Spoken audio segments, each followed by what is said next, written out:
I imagine you snore. I snore. Thank you, Colleen. I snore like a trooper, but I grind my teeth. But I've got a new problem now because I'm trying to fix my gut, so I'm taking Iftof-Dis-Diffol-Offers. You know that stuff you do to. So I am trumpeting. Are you snoring both ends? Yes. I'm a double snorer, Colleen. I reckon you've done one sitting there because I did. No, but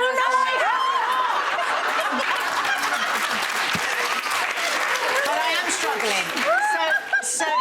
So yeah, when you smell it, don't eat. Oh, I don't care admitting it. I play tennis in the bed as well. I don't even know what that means. Don't dwell on it. Oh, OK. Anyway, so, yeah, there's a multitude of habits that Paul Mark puts up with. God bless. Oh, bless. I love him. We've got this sleep app, you know, you can set it so you can see how you sleep and whether you've had a good night's sleep. Nick and I, we have it side by side.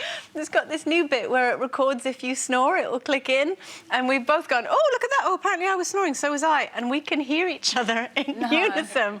Just because... Why would you have that app? It's funny! It's funny! You need to get out more around here.